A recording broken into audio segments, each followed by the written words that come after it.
Brother మీ పేరు? నా పేరు పత్త అజయ్ నాయక్ అన్న.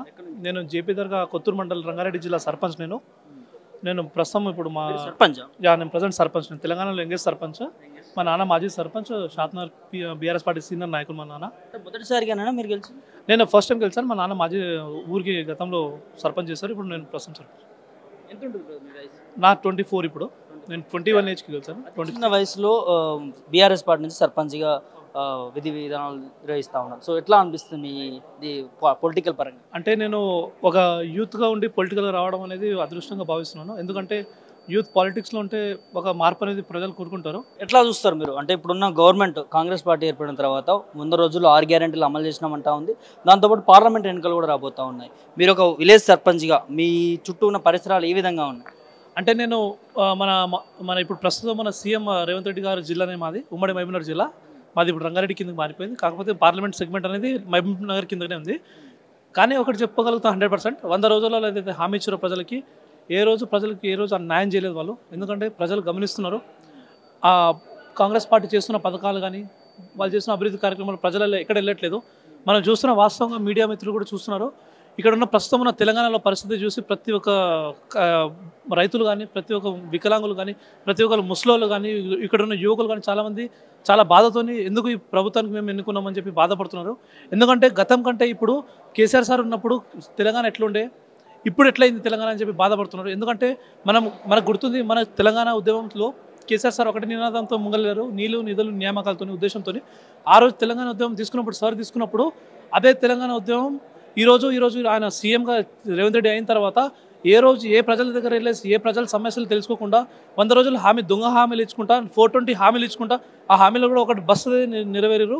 ఆ బస్సు కూడా ఎంతో విధంగా అది ప్రభుత్వం లాస్ అవుతుంది. కాబట్టి వాళ్ళు ఎక్కడ చేయకుండా ఏదో మా దగ్గర లంక బిందెలు లేవు, అది లేదని చెప్పి ఏదో దొంగ హామీలు ఇస్తున్నారు. లంక బిందెలు అనేది ఎవరో సంపాదించి పెట్టడం కాదు. నువ్వు ప్రభుత్వం నడిపిస్తున్నావు కాబట్టి నీ చేతిలో వ్యవస్థ ఉంది. నీ చేతిలో వ్యవస్థ ఉన్న తర్వాత నువ్వు నడిపించి చెప్పాలి. కాబట్టి ఖచ్చితంగా ప్రజలందరూ బుద్ధి చెప్తారు ఈ పార్లమెంట్ ఎలక్షన్లో.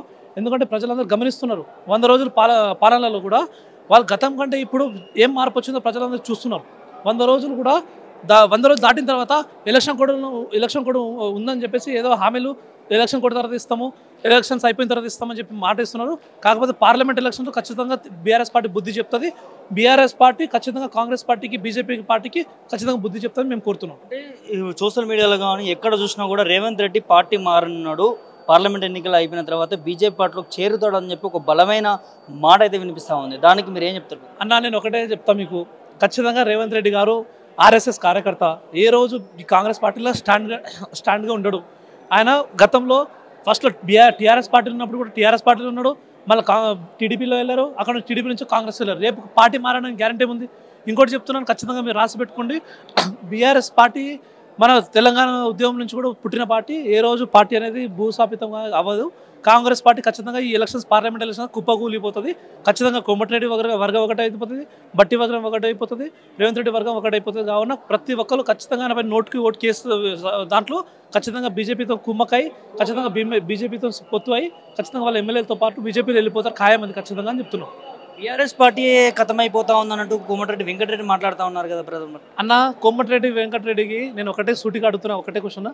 మీ బ్రదర్ కోమటిరెడ్డి రాజగోపాల్ రెడ్డి, కాంగ్రెస్ పార్టీ అనేది ఒక చిల్లర పార్టీ. కాంగ్రెస్ పార్టీ పని అయిపోయింది. కాంగ్రెస్ పార్టీ తెలంగాణ లేదు. కాంగ్రెస్ పార్టీలో అన్ని గ్రూప్ విభేదాలు ఉంటాయి. రేవంత్ రెడ్డి ఏంటంటే ఒక 420 అని చెప్పి మీ బ్రదరే అన్నారు. వెంకటరెడ్డి సార్, మీ బ్రదర్ రాజగోపాల్ రెడ్డి సారే అన్నారు. కాకపోతే గతం గుర్తించుకోండి. ఈరోజు పార్టీలు ఉంటాయి పోతాయి. కాకపోతే మీ బ్రదర్ వాల్యూస్, ఎథిక్స్ లేకుండా లేని మనిషి. కాబట్టి మీరు ఫస్ట్ స్టేబుల్గా ఉండండి. మా పార్టీ గురించి చెప్పే అవసరం లేదు మీకు. మా పార్టీ అనేది తెలంగాణ ఉద్యమం 2001 నుంచి కేసీఆర్ సార్ నినాదంతో కేసీఆర్ తీసుకెళ్లిన జయశంకర్ సార్, విద్యాసాగర్ సార్ ఎంతో గొప్ప నాయకులు వచ్చేసి తెలంగాణ ఉద్యమం కోసం పోరాడిన తర్వాత 2014లో ఢిల్లీలో సోనియా గాంధీ వాళ్ళ దగ్గర మెడ ఉంచి మేము తెలంగాణ తెచ్చుకున్నాం. ఏదో వాళ్ళు మాకు తెలంగాణ ఇవ్వలేదు, మేము మెడ ఉంచి తెలంగాణ ఉద్యమం చేసుకుంటూ తెలంగాణ సాధించినాము. ఇదే తెలంగాణ గతం కంటే ఇప్పుడు ఎట్లయితే ఉందో ఇప్పుడు కంటే ఇంకా 10 రెట్లు ఎక్కువ అవుతుంది. రాబోయే కాలంలో ఖచ్చితంగా మా సీఎం కేసీఆర్ గారు మళ్ళీ అధికారంలో వస్తారు, మళ్ళీ గెలుస్తాం, ప్రజాశక్తిలో మళ్ళీ వెళ్తాం. మీరు చేస్తున్న దొంగ హామీలు, మీరు చేస్తున్న ఏదైతే దొంగ హామీలు ఇస్తున్నారో, ప్రజలకు ఏదైతే మాయమాటలు చెప్తున్నారో ప్రజలందరూ గమనిస్తారు. ఖచ్చితంగా ప్రజలు వెళ్ళేసి మీకు ఒక బుద్ధి చెప్తాం. మీకు పార్లమెంట్ ఎలక్షన్ కోరుతున్నాం.